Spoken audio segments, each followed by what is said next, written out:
facing a completely different direction now. How did you move it? I drove it.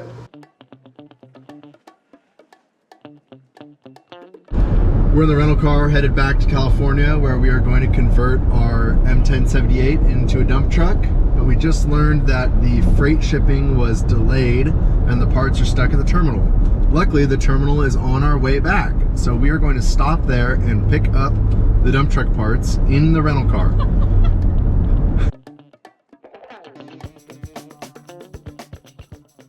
So I haven't yet told them that we are in a Grand Cherokee. They said to pull around to the dock.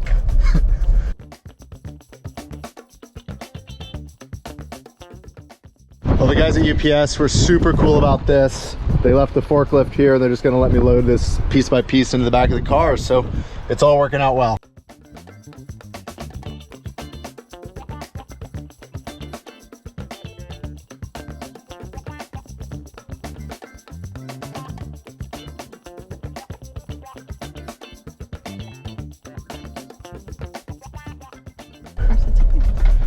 We got the goods! We're saggy in the bottom now. Oh my god. That stuff is heavy.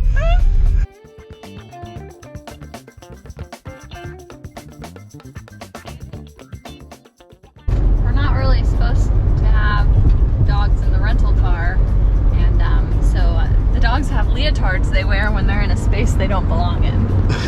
And it contains the hair. And Bailey loves hers, and we'll show you how Boone feels about his.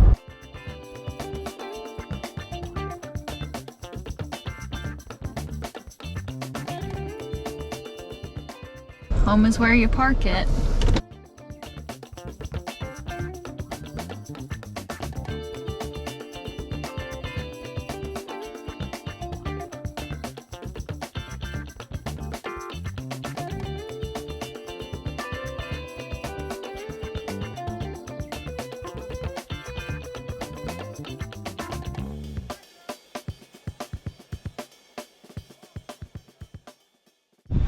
So now we've got the brakes working on the truck, it's time to switch to converting this monster into a dump truck. So the dimensions of this bed are 8 feet by 12 feet, which makes it approximately the size of 3 long bed pickup trucks.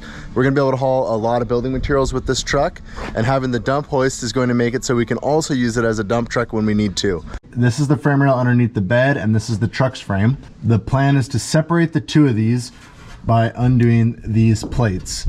There are 3 of these plates, but I'm gonna start with this easy to get to one and see if I can come up with this system. These are called huck bolts, and they are not removable. Basically, the way it works is there's a tool that installs and torques this bolt tight and then crimps the end to make it permanently attached. So it doesn't matter how long you sit there with an impact on this nut, it does not come off. I think that the easiest way for me to remove these is going to be to cut a slot this way with a cutoff wheel to relieve the tension on the bolt and then try to unthread it. So we're gonna give that a shot. Wish me luck.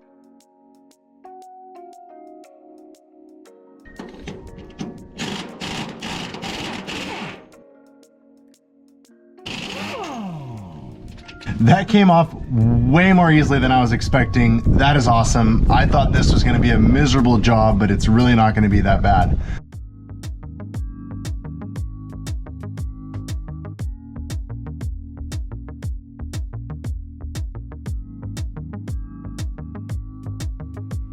Woo!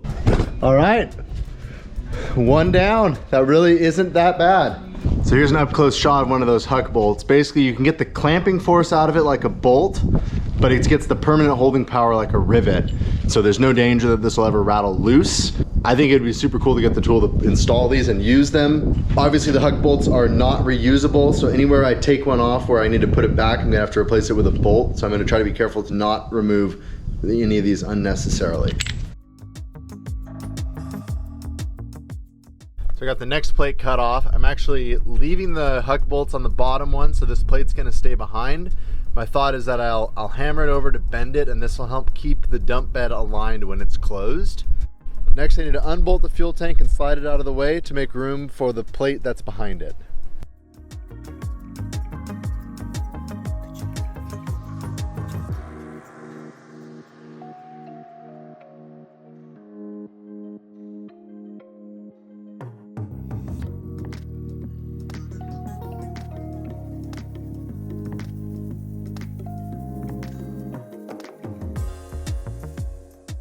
That job could have only gone 2 ways, and it went the easy way. I'm so glad it wasn't the hard way. Turns out there is an easier way to remove these huck bolts, as I'll demonstrate here.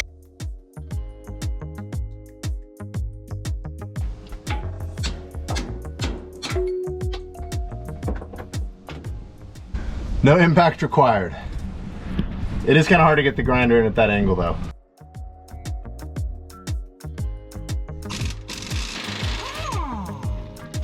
Last one. All right, don't try this at home, but I'm pretty sure that the bed is now free from the frame. I'm gonna lift up a little bit to make sure it is.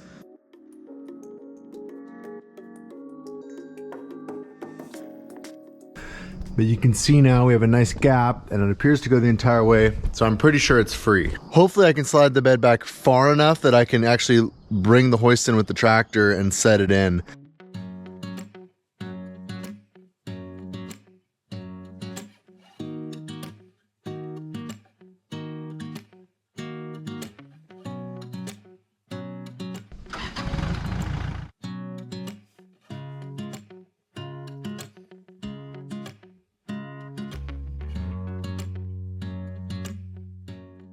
Pretty sure I've got everything undone, and I'm gonna try to slide the bed back a couple feet now. We'll see what happens. I don't know if this tractor can do it.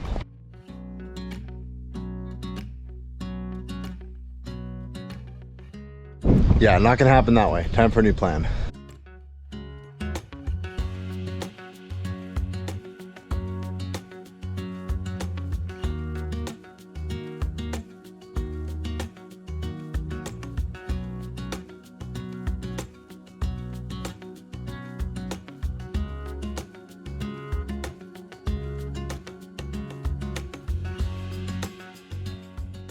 I was paying so close attention to everything else, I forgot about the mud flaps. Gotta pull them off.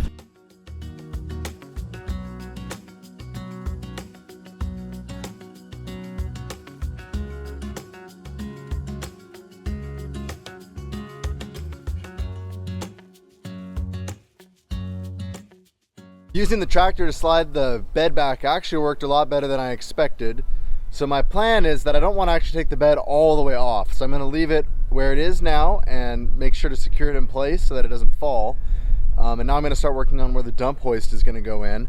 And by sliding the bed back now, hopefully I can use the tractor to lift the hoist into place rather than having to bring it up from below. We'll see. So these sections of frame rail that stick out in front of the bed, they used to slide in up under all this stuff. So I'm going to have to cut these guys flush right here, so that when the bed dumps, it doesn't crash into the spare tire and air filter and everything else over there. I'm gonna add some C-clamps so that it can't fall.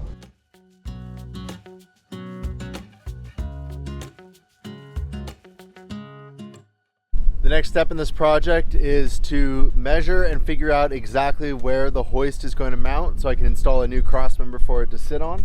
The manual on Primary Mover's website is really good, and it tells you exactly how far from your pivot point in the back you should mount the pivot point on the hoist. So I'm going to clamp the hinge in place so I can get some measurements on the bed for where the hoist should go.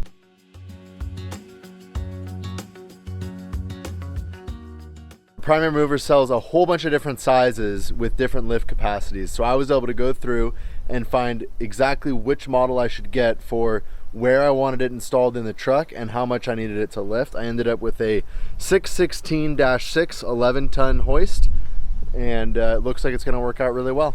So this hoist has a relatively short overall length, which actually means it mounts further back on the truck than some of their other hoists, but that's where I had space. So they also have models of the hoist that are longer, that would mount further up on the truck, since that would give you a higher lift height.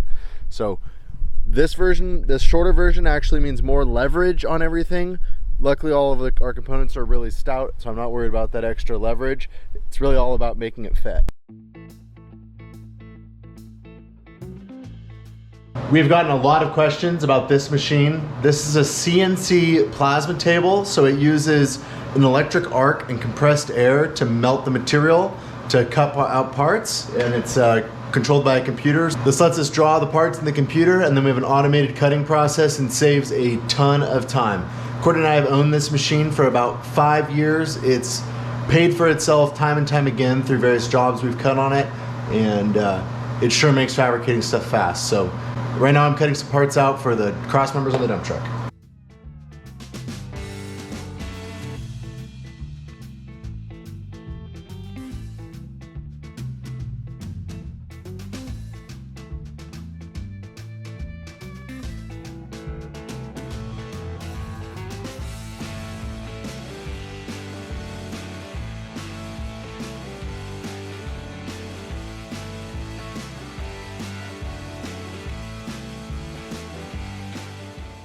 For those that are new to this channel and don't already know this, the key to success in all metal drilling is a step bit.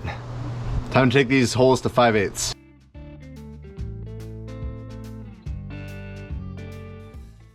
I've been pent up in a dark room for 2 days. I've got my strongest sunglasses. I'm gonna go see what Riley's up to.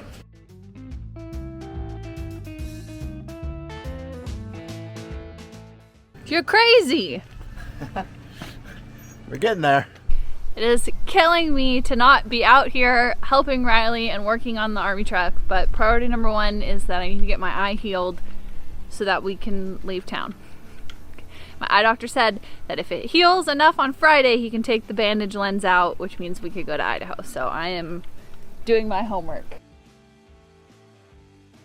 Well, that talk about how great step bits are, turns out that mine is broken, so I'm gonna do it the old-fashioned way.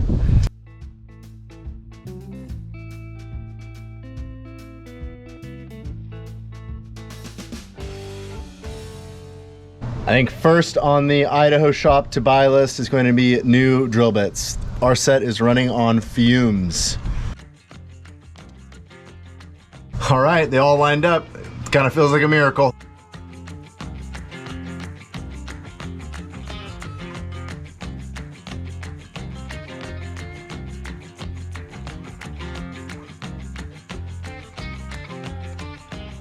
Small problem, that's as far as I can roll my welder out while it's still plugged in, and we don't reach.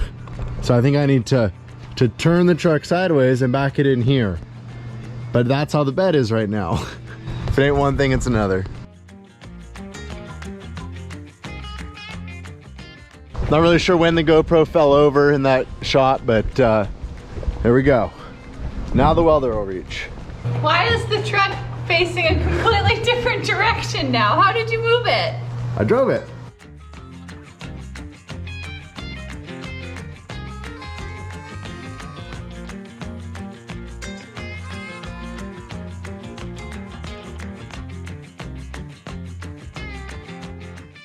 Now it would have been a whole lot faster to forgo those plates entirely and just weld this cross member straight to the truck frame, but I didn't want to do that. Some truck frames are heat treated. I doubt this truck frame is, but still welding creates a heat affected zone and would cause a stress concentration in that area, potentially leading to frame failure in the future. I think it's a lot better idea to bolt it in. Plus, by adding those plates, we're able to spread the weight and the load over a much larger area of the frame than if we had just welded the cross member in. We made that cross member out of 4x4 1/4 inch wall thickness box tubing and then 3/8 inch plate for the end bolt on piece.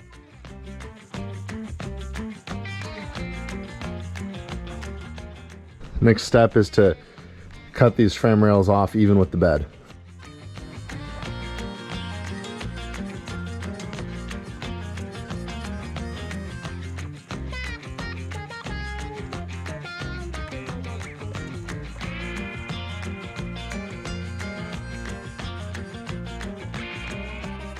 So with those plates temporarily in place to keep the bed from being able to fall on me, I'm gonna go ahead and pull the tractor out and then lift the hoist into place.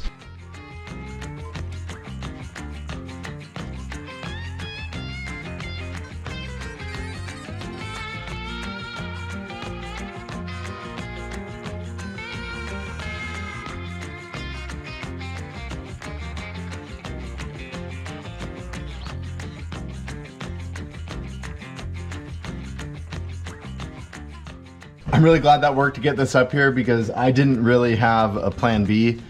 I cannot lift this, it's too heavy, and there wasn't really a way to lift it up from underneath with a jack. It had to come in from above, so glad that worked out.